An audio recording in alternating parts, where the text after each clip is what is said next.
Halo, perkenalkan nama saya Viviana Purba dengan NPM 220820101152. Ini adalah video penugasan dari mata kuliah Logika dan Algoritma. Di sini saya akan menjelaskan flowchart mengenai bubble sort. Sebelumnya kita mengetahui dulu apa itu bubble sort.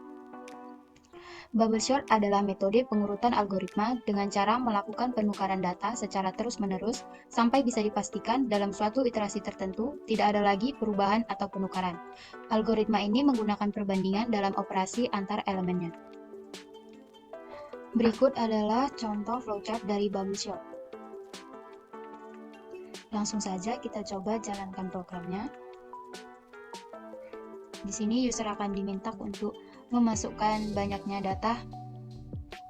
Saya akan menginput 4. Data pertama 4, data kedua 7, data ketiga 5, data keempatnya 6. Kita lanjut saja dulu. Nah, di sini akan mengeluarkan output data yang sudah diurutkan, yaitu data pertama 4, data kedua 5, data ketiga 6, dan data keempat 7. Di sini saya akan menjelaskan step by step dari flowchart bubble sort ini. Nah, di sini kita mendeklarasikan n sebagai integer, kemudian user diminta untuk memasukkan banyaknya data yang diurutkan. Pada kasus ini kita masukkan 4 data. Nah, kemudian ada deklarasi lagi array L sepanjang n, yaitu 4 sebagai integer. Kemudian ada prosedur baca array. Pada prosedur baca array ini dideklarasikan lagi i sebagai integer. Untuk perulangan di sini dilakukan sebanyak 0 sampai n-1, yaitu 3, artinya sebanyak 4 kali perulangan untuk memasukkan data ke array L tadi. Kemudian berlanjut pada prosedur bubble sort. Pada prosedur bubble sort digunakan n dan juga array L sebagai parameternya. Di sini ada deklarasi variabel i, k, dan juga temp sebagai integer. Kemudian di sini terdapat perulangan yang pertama sebanyak i dari 0 sampai ke 4 dikurang 2, artinya dari 0 sampai ke 2 sebanyak 3 kali.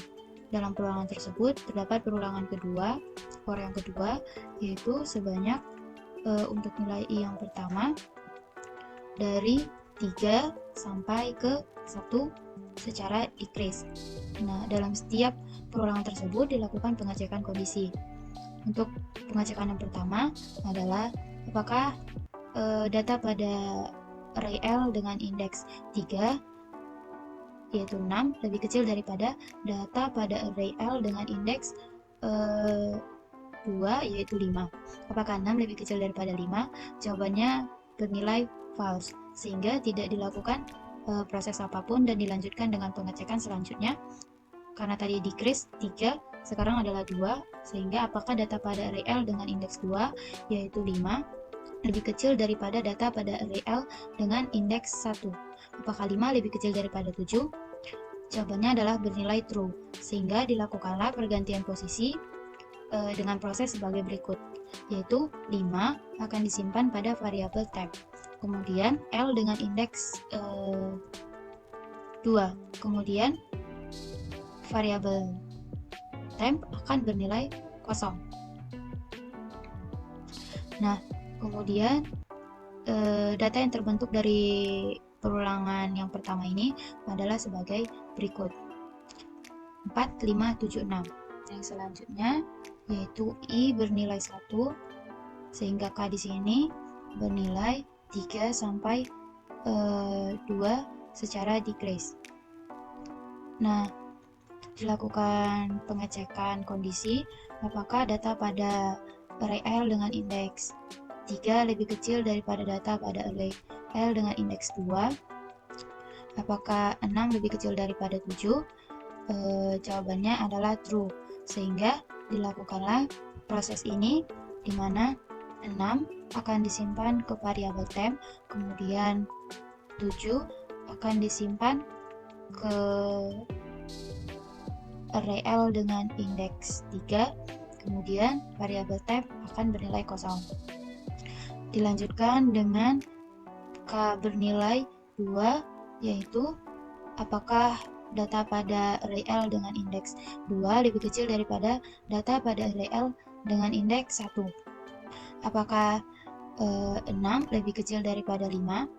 Jawabannya adalah bernilai false, sehingga tidak dilakukan proses apapun dan dilanjutkan dengan perulangan I bernilai 2, sehingga K di sini bernilai 3 sampai ke 3.